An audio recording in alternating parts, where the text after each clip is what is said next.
여러분 안녕하십니까? 오늘도 이 채널을 찾아주셔서 정말 고맙습니다. 혹시 이런 생각 해보신 적 없으십니까? 나이가 들면 마음이 편해질 줄 알았는데 젊었을 때는 바빴습니다.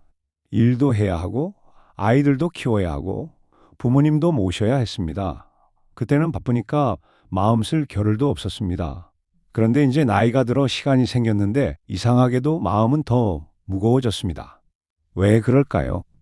조선시대 대학자 정약용 선생도 똑같은 고민을 하셨습니다. 유배 생활 18년, 그 긴 세월 동안 혼자 지내시면서 이런 말씀을 남기셨습니다. 몸은 쉬어도 마음이 쉬지 못하면 그것이 진짜 고통이다. 오늘은 정약용 선생이 평생 고민 끝에 찾아낸 나이 들수록 마음이 편해지는 진짜 방법에 대해 여러분과 함께 이야기 나눠보겠습니다. 편안하게 들어주십시오. 정약용이 본 마음이 괴로운 노년의 이유. 정약용 선생은 이렇게 말씀하셨습니다. 사람의 마음을 가장 괴롭히는 것은 환경이 아니라 기대다. 생각해 보십시오. 젊을 때는 기대가 있어도 너무 바빠서 생각할 틈이 없었습니다. 그런데 나이가 들면 시간이 생기니까 그 기대가 오히려 더 선명하게 보입니다. 자식은 이 정도는 해줘야 하지 않을까? 나는 이 나이에 이 정도는 누려야 하지 않나? 예전에 나는 더 괜찮았던 것 같은데, 이런 생각들 하루에도 몇 번씩 하시지 않습니까? 정약용 선생은 이것을 이미 지나간 시간과 지금을 자꾸 비교하는 병이라고 하셨습니다. 여러분만 그런 게 아닙니다. 누구나 그렇습니다. 나이 들수록 마음이 편해지지 않는 첫 번째 이유. 정약용 선생은 분명하게 말씀하셨습니다. 사람은 이미 끝난 일에 마음을 두는 순간 현재의 평안을 잃는다. 후회 있으시죠? 그때 그렇게 하지 말걸. 그때 좀 더 잘해줄걸? 미련 남아 있으시죠? 조금만 더 버텼으면, 다시 한 번만 기회가 있다면. 그런데 여러분, 과거는 바뀌지 않습니다. 아무리 후회해도 아무리 생각해도 바뀌지 않습니다. 그저 지금 이 순간의 마음만 갉아먹을 뿐입니다. 그래서 정약용 선생은 노년의 가장 중요한 공부로 과거에서 마음을 거두는 연습을 꼽으셨습니다. 쉽지 않습니다. 저도 압니다. 하지만 연습하면 조금씩 나아집니다. 정약용이 말한 마음이 편해지는 첫 번째 방법. 정약용 선생은 특히 자식 문제를 이렇게 말씀하셨습니다. 자식은 가르칠 수는 있으나 책임질 수는 없다. 많은 부모님들이 나이가 들어서도 자식 걱정으로 잠을 못 이루십니다. 마음으로 자식 인생을 대신 살고 계십니다. 그런데 여러분, 솔직히 생각해 보십시오. 자식이 30살, 40살, 50살이 됐는데 제 인생도 못 살면 그게 우리 책임입니까? 정약용 선생은 단호하게 말씀하셨습니다. 걱정은 사랑이 아니다. 집착은 책임이 아니다. 정말 자식을 사랑한다면 자식이 스스로 일어설 수 있게 믿고 놓아주는 것입니다. 그래야 부모도 편하고 자식도 자유롭습니다. 마음을 편하게 하고 싶으시다면 자식의 인생을 대신 살지 마십시오. 힘드시죠?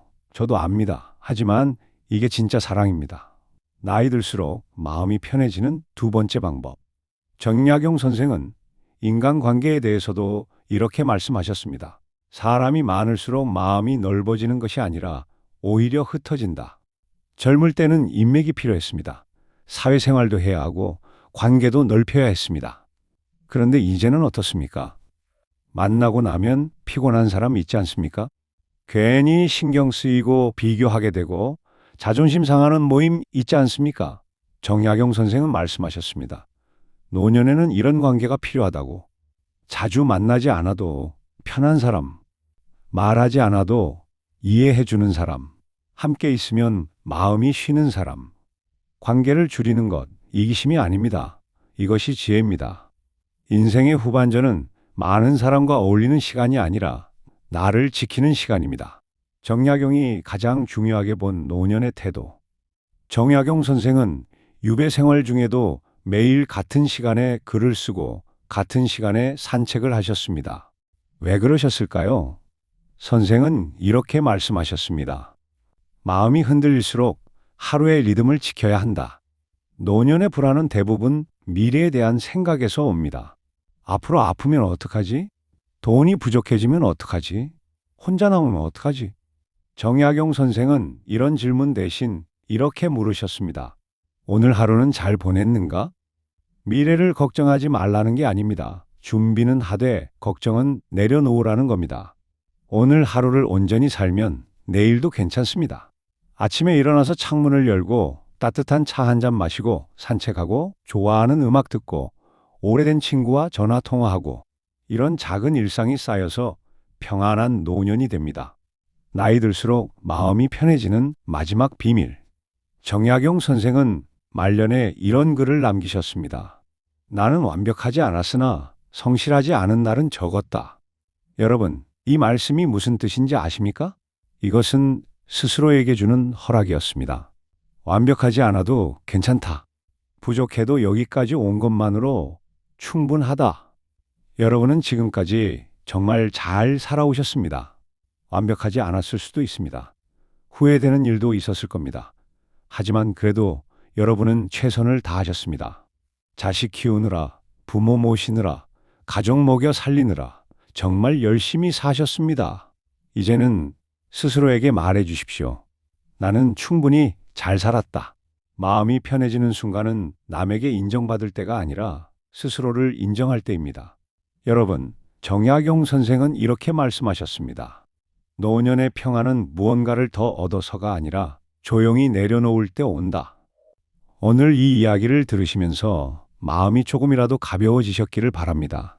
여러분은 이미 충분히 많은 것을 이루셨습니다. 이제는 조금 쉬셔도 괜찮습니다. 오늘 하루만큼은 아무것도 증명하지 않아도 괜찮습니다. 그냥 편안하게 여러분 자신으로 계셔도 충분합니다. 다음 이야기에서 또 뵙겠습니다. 여러분의 마음이 오늘보다 내일은 조금 더 편안하시기를 진심으로 바랍니다. 오늘도 들어주셔서 고맙습니다. 이 이야기가 도움이 되셨다면 구독과 좋아요로 응원해 주십시오. 여러분의 작은 관심이 더 좋은 이야기를 만드는 힘이 됩니다. 편안한 하루 보내십시오.